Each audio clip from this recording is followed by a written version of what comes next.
लोग ने इकोनॉमिक्स में last time new topic start किया था कि शेयर क्या होते हैं, शेयर मार्केट वगैरह। तो उसमें आगे देखते हैं, देखिए सिक्योरिटी क्या होती है, प्रतिभूति। आप लोग ने बहुत बार सुना होगा गवर्नमेंट सिक्योरिटीज, गवर्नमेंट। तो आपको लगता होगा सिक्योरिटी होती क्या है। तो देखिए ये एक दस्तावेज या प्रमाण पत्र होता है जिसका विक्रय करके वित्त की उगाही की जाती है। ये एक तरीके का डॉक्यूमेंट्स होता है, ठीक है। जिसको बेचकर क्या है, वित्त की या पैसे की उगाही की जाती है। मतलब जैसे गवर्नमेंट है, अब वो कहेगी कि हम सिक्योरिटीज़ दे रहे हैं, मतलब वो कह रही है कि 100 रुपये का एक मतलब सिक्योरिटी है, डॉक्यूमेंट है, मतलब उसमें गवर्नमेंट का सब लिखा होगा। ठीक है, अगर आप इसे खरीदते हैं तो हम आपको बाद में इतने इंटरेस्ट के साथ पैसे देंगे, ठीक है। लेकिन आपको तो वो तो डॉक्यूमेंट्स ही दे रहा है ना आपको एक तरीके का, और फिर आप उस पर उनको पैसे देंगे। तो इस इजी वर्ड्स में बता रही हूँ, तो ये एक तरीके का डॉक्यूमेंट है जिसको बेचकर क्या है, वित्त की उगाही की जाती है, तो वो सिक्योरिटी कहलाती है। अब देखिए शेयर क्या होते हैं, ये अंश प्रतिभूति। शेयर्स क्या होते हैं, जिस प्रतिभूति से क्रेता को प्रतिभूति जारी करने वाली संस्था के स्वामित्व में एक निश्चित अंश प्राप्त होता है, अंश प्रतिभूति कहलाती है।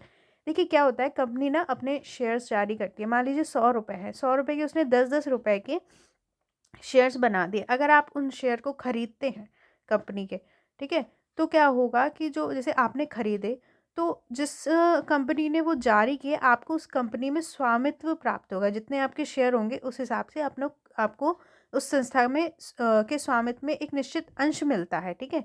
जितने आपके शेयर होंगे उस हिसाब से, तो इसे अंश प्रतिभूति कहते हैं। शेयर केवल कंपनियां ही जारी करती है, ना कि कोई संप्रभु संस्था। तो केवल कंपनियां ही शेयर्स जारी कर सकती हैं। अब अधिमानी शेयर, प्रेफरेंशियल शेयर क्या होते हैं, यह कंपनी की स्थापना करने वाले स्वामियों या प्रमोटरों एवं रणनीतिक साझेदारों को दिया जाता है।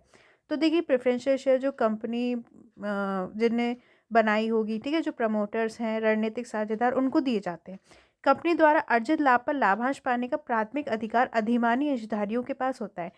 अब देखिए अगर प्रॉफिट होता है कंपनी को, तो सबसे पहले जिनने प्रेफरेंशियल शेयर खरीदे होंगे उन्हें सबसे पहले प्रॉफिट मिलता है। तो ये याद रखिए, ठीक है, इसमें डिफरेंस जो है कि प्रेफरेंशियल शेयर वालों को सबसे पहले प्रॉफिट मिलता है होने पर। और समतांश क्या होते हैं, इक्विटी शेयर्स, ये सभी के लिए समान रूप से उपलब्ध है। समता अंशधारियों के पास बचा हुआ लाभांश अवशिष्ट पाने का अधिकार होता है। इसमें मताधिकार निहित होता है, जिसे कंपनी निदेशक चुने जाते हैं। तो देखिए जो इक्विटी शेयर खरीदते हैं, ठीक है, उन्हें क्या होता है, देखिए सबसे पहले जो प्रॉफिट होगा वो प्रेफरेंशियल शेयर वालों को मिलेगा। बाद में जिनने इक्विटी शेयर लिए होंगे उन्हें बचा हुआ सब होने के बाद का प्रॉफिट जो होता है तब उन्हें मिलता है, ठीक है, उसके सबको देने के बाद। तो लेकिन इक्विटी शेयर वालों के पास वोटिंग राइट होते हैं, जिससे क्या है कंपनी के डायरेक्टर चुनते हैं। तो अगर आप इक्विटी शेयर लेते हैं तो आपको वोटिंग राइट्स होंगे और आपको बाद में सबसे प्रॉफिट मिलेगा। और जो प्रेफरेंशियल शेयर होंगे उनको सबसे पहले प्रॉफिट दिया जाएगा, कंपनी को प्रॉफिट होने। अब ऋण प्रतिभूति, डेब्ट सिक्योरिटी क्या होती है, ऐसी प्रतिभूति जिससे क्रेता को प्रतिभूति जारी करने वाली संस्था के स्वामित्व में कोई अंश ना मिले, लेकिन एक निर्धारित दर पर ब्याज पाने का अधिकार मिले,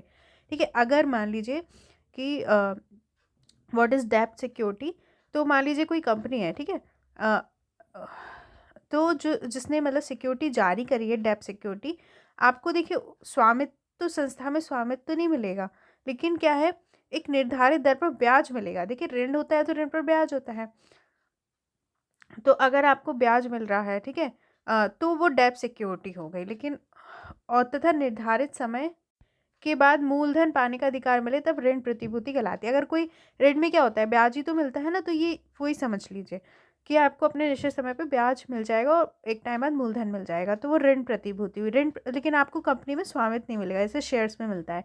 ऋण प्रतिभूति के ऊपर जो ब्याज दर अंकित होती है उसे कूपन दर कहते हैं, ठीक है। जो इंटरेस्ट रेट लिखा हुआ कि 10%, 20%, उसे कूपन रेट बोलते हैं। याद रखिए कूपन रेट क्या होता है।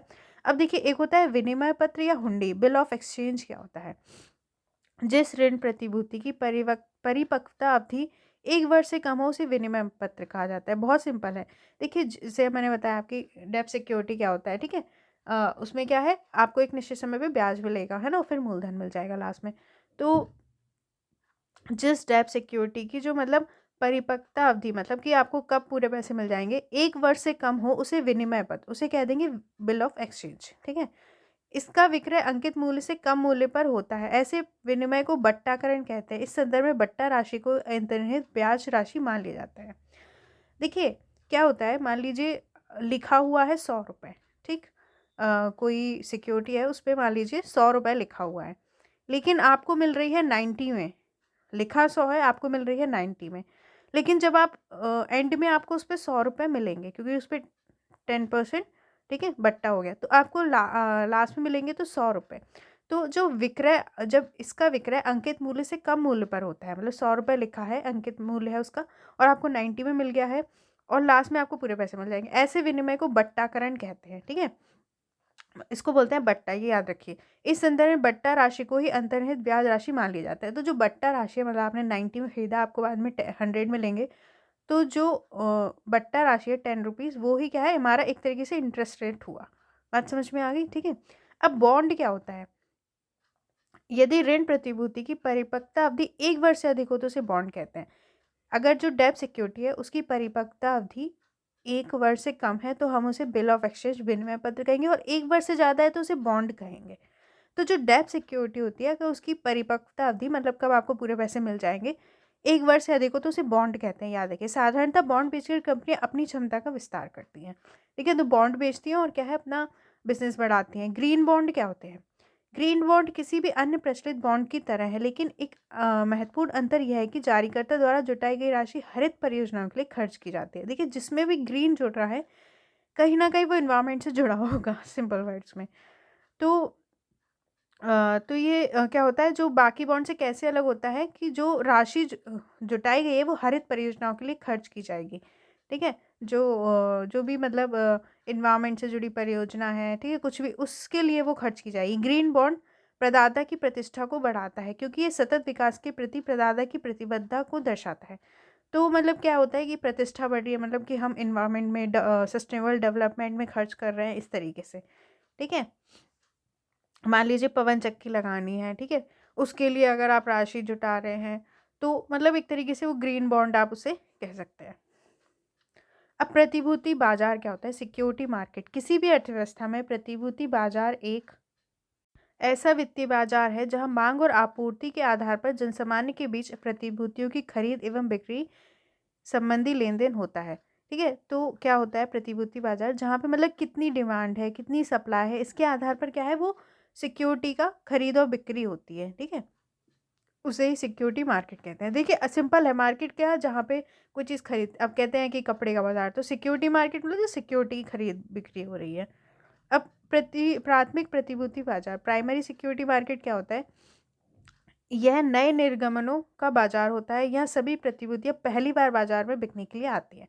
देखिए, प्राइमरी नाम से समझ में आ रहा है फर्स्ट, तो जितने भी सिक्योरिटीज पहली बार बाजार में आएंगे बिकने के लिए, ठीक है, वो बाजार कराएगा प्राथमिक प्रतिभूति बाजार, प्राइमरी सिक्योरिटी मार्केट। प्राथमिक प्रतिभूति बाजार में घरेलू एवं विदेशी फंड दोनों की ही उगाही हो सकती है। ठीक है, तो घरेलू और विदेशी फंड दोनों ही की उगाही हो सकती है। इससे निर्गमित प्रतिभूति शेयर एवं ऋण प्रपत्र हो सकती है। ठीक है, तो शेयर, और मैंने आपको बताया डेब्ट सिक्योरिटी होती है, एक शेयर होते हैं, तो दोनों इसमें हो सकते हैं। प्रारंभिक सार्वजनिक प्रस्ताव आईपीओ प्राथमिक प्रतिभूति बाजार में ही लाया जाता है। जो आईपीओ होता है, इनिशियल पब्लिक ऑफरिंग, इसका पूरा वर्ड होता है, तो वो क्या है, प्राथमिक प्रतिभूति बाजार में ही लाया जाता है, मतलब पहली बार बिकने को आई है।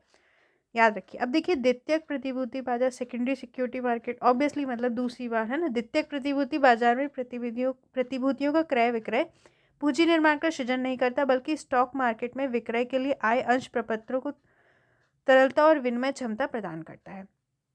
देखिए, जो सेकेंडरी सिक्योरिटी मार्केट होगा तो वो पूंजी निर्माण के लिए नहीं आएगा। जैसे स्टॉक मार्केट में विक्रय के लिए जो आते हैं अंश प्रपत्रों, उनको तरलता और विनिमय क्षमता प्रदान करता है। ठीक है, द्वितीय बाजार में केवल उन्हीं प्रतिभूतियों अर्थात समता अंश एवं ऋण प्रपत्र, इक्विटी शेयर एवं क्रेडिट फॉर्म्स में व्यापार होता है, जो शेयर बाजार में सूचीबद्ध होती हैं। तो जो सेकेंडरी बाजार होता है, याद रखिए, उनमें केवल उन्हीं सिक्योरिटीज का व्यापार होता है जो शेयर बाजार में लिस्टेड होते हैं। ये बात ध्यान रखिए। ठीक है, तो पूंजी निर्माण के लिए नहीं आते हैं, वो आते हैं स्टॉक मार्केट में बिकने के लिए। अब प्रमुख स्टॉक एक्सचेंज देखेंगे। देखिए, स्टॉक एक्सचेंज होते हैं जहाँ पे शेयर खरीदे बेचे जाते हैं, वो देखेंगे। देखिए, काफ़ी फेमस स्टॉक एक्सचेंज होते हैं। तो इंडिया में है national stock exchange, NSE. NSE की स्थापना वर्ष 1992 में फेरवानी समिति की सिफारिश पर की गई थी। तो 1992 में बना था नेशनल स्टॉक एक्सचेंज हमारा, फेरवानी समिति की सिफारिश पर। इसका सूचकांक निफ्टी 5 अग्रणी कंपनियों के शेयरों पर आधारित होता है।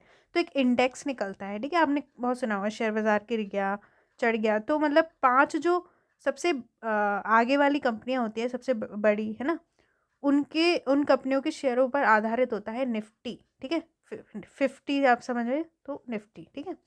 नेशनल स्टॉक एक्सचेंज वो वाला निफ्टी याद रखिए, 50 इसमें ऐसे याद रख लीजिए, 50 कंपनियों के शेयरों पर आधारित होता है। एक होता है बॉम्बे स्टॉक एक्सचेंज, BSE।